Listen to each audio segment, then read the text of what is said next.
What's up, fam? Welcome back to the podcast, Who You Are Is Okay. I'm Clayton Reed Jones, CRJ, author of the book, Who Else Could It Be But God? My relationships led me to him. Currently, I'm working on a memoir entitled Trauma, My Love Letter to the World. If you guys would like to get a copy of my first memoir, you have to get it directly from me. The book's no longer being printed, but you can follow me on Instagram at CRJ_author. Connect with me on Facebook, Clayton Jones, or like the author page on Facebook, Author Clayton Reed Jones. There I go, popping them peas again. I will give a special shout out to my man Cam Sounds. If you guys been listening, you know he's a musician and he's also a music producer. He produced music for the podcast. He's a great artist. If you guys like live music, he plays anything from jazz, hip hop, R&B, neo soul. And if you like to check him out and follow him, you can find him on Instagram at Cam_Sounds or connect with him on Facebook, Cameron J. Stark. I also want to give a special shout out to Influential Promotions and mad love to Dante Johnson, who created the animated version of myself, the artwork, the image that comes with this podcast. So that's me as a cartoon figure. I think it's dope. Don't quite look like me. It doesn't capture my sex appeal quite, not, at its finest, but it's close enough. So I just like to see the whole me being animated. It's just amazing, man. It's like, let your imagination live, fam. Whatever's in your imagination, let it live. Fam, I want to touch on our breaking points, especially, dealing with the current situation. People are getting tired. We're up to our neck in this house arrest and these restrictions and just not being able to move freely about, the way we've become accustomed to. I said when all this started, I said, you're only going to be able to abstain from certain activities. People are going to get restless, and eventually your fear of not living is going to usurp. Your fear of not living will be usurped by your desire to live. So, and I made a statement that eventually people are going to push back. They're going to get to what I like to call their breaking point. And that's pretty much the topic of the show, the breaking point. A lot of people, we carry the weight of the world on our shoulders. We've been dealing with the stresses of this society we live in, trying to put food on the table, trying to make a living, trying to keep up with the Joneses, trying to keep up with their parents. I'm trying to lose weight. I'm trying to look this way. I'm trying to have a successful career. I'm trying to have children. I'm trying to make some money. I'm trying. And after a while, man, just the whole rigmaroles, the redundancy of constantly pushing, you only can take but so much. And if that happens, and when that happens and that manifests, you've come to a place where you've reached your breaking point. But a lot of people run from this. They run from, coming face to face with that. They'll fight to hold on with everything they got, because the reality of your breaking point is you have to let go. And people don't want to let go. We're afraid to. We're so afraid of what might happen if we let go. And I just want to say, fam, that your breaking point is not designed to break you. Your breaking point is there for you to break free. It's just like the situation now with the pandemic and the restrictions people are under. They've reached their breaking point, so it's now the time to be free. You have to live. You have to let go. So with that, I shared something, and I want to share something with you guys, a little something very interesting someone shared with me on my social media platform, and I want to share it here because I'm sure he speaks for a lot of people. And I thought it was very compelling. I loved his honesty and his transparency, and with that, I wanted to touch on a few things. He responded to me. He said that, he recently had been speaking about freedom and how each person defines theirs or the lack thereof. And I often argue that none of us are truly free. And for all intents and purposes, it's a choice that we make. Unconscious in most cases, because family, children, work, among other things, doesn't allow individuals freedoms unless we choose to be selfish and retreat from those necessary obligations. Wow. Believe it or not, the most freedom I've ever had was during my incarceration, only because I had very little responsibility to those who mattered most aside from returning back to them. I read this book for the first time. One of my favorite books is Prison Letters from George Jackson. And he ended the book with a quote from his 17-year-old brother who had just been killed. He responded by saying he was free for a while. I guess that's more than most of us can expect. It took my third time reading that to completely grasp the meaning, but it encapsulates the message you're conveying, I think, in the few posts that you've shared. Keep them coming, bro. As you say, Godspeed. Well, I wanted to touch on some of that, fam. And first and foremost, freedom is a state of mind. Freedom starts in the mind. And the thing we don't understand is that we manifest our own realities.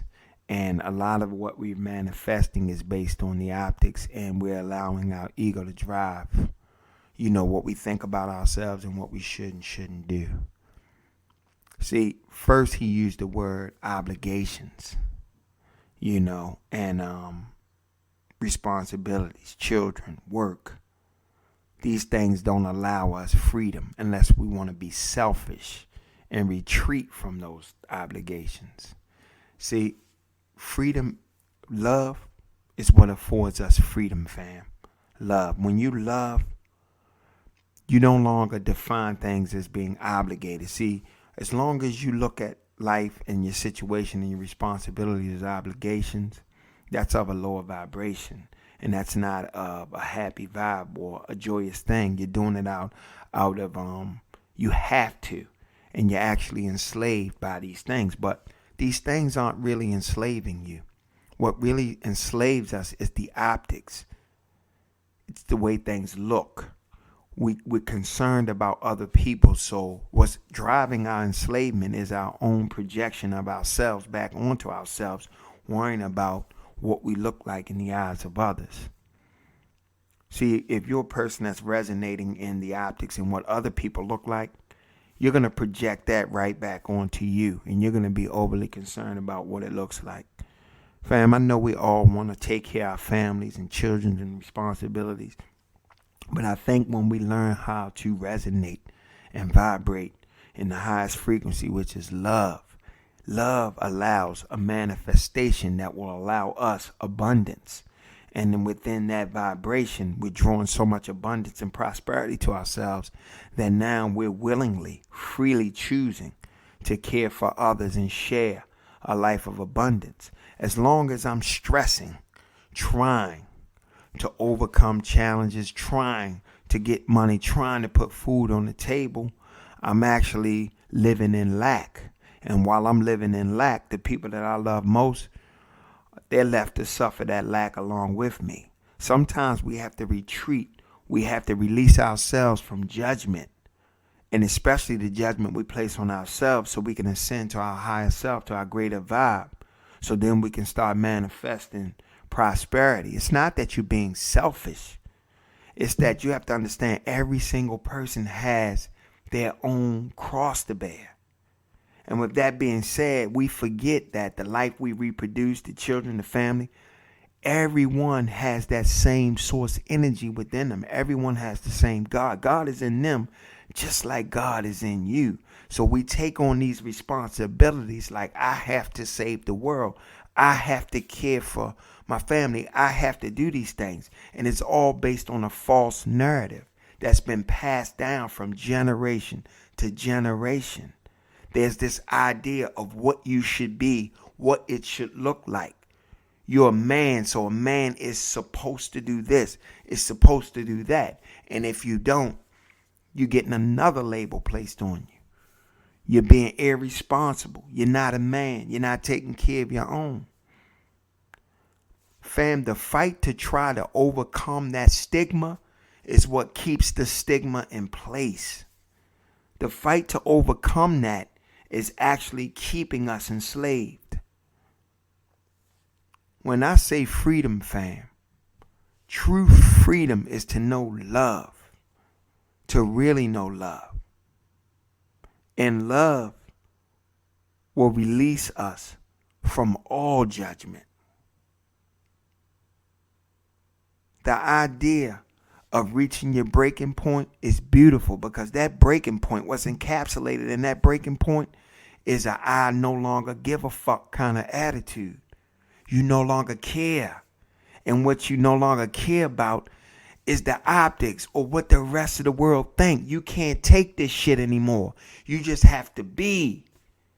And when you get to that point, believe it or not, this is when you start to ascend, because you let go.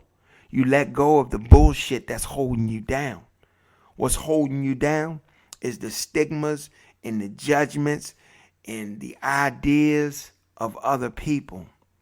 When the truth really resonates inside of you, if you know you have a good heart, you know you have a good intent, and you know what your intentions are, you can't let what somebody think your intentions are govern you. Fam, your mind is powerful, and your mindset actually determines your reality. You're going to see what you believe. You are a creator. We all are creators. We all are connected and tied to the source. We create what we want to create if we believe.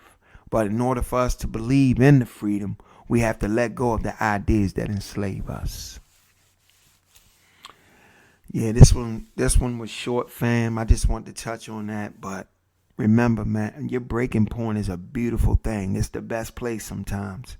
This is where you find your freedom, at your breaking point. So if you're starting to feel like the load is too heavy to carry, the load is too great to bear, that's a great sign. You're on your way, because you're getting ready to lighten the load. And when you lighten the load, you'll feel your spirit and your mind and your consciousness, your perception, everything will start to ascend.